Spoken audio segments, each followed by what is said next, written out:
ơn ai tiền bật đi dần bạn bật hai lỡ sân đấy lại ra sân bật hai lỡ sân ạ của là cái cùng này one two three cô chú đây ngày cân nát một cái chuyện là ngày ănเลย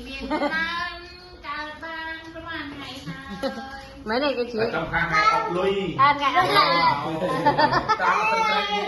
mà mẹ có ăn bắp trong một con à cô chỉ cô con thiên ôn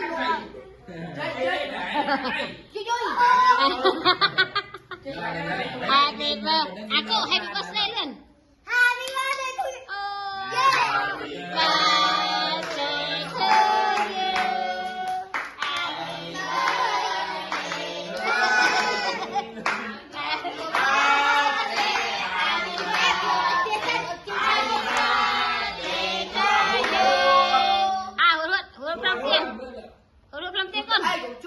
tôi ham 5 tiền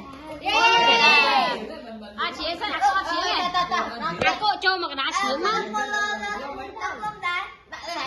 long là anh coi tí mà coi cái ba lòng cái long coi còn nó chỉ có happy birthday again mơn hay mới ổn vô lại cái đông trang được long này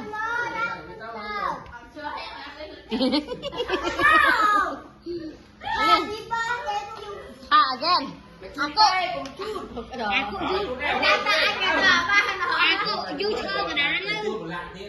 con mà chu tê chu cái ta con thơ cái đá nữa con thơ cái đá con cho cái đá mà mình rất gì ta này happy birthday to you để cho khán nữa aku cho khán nữa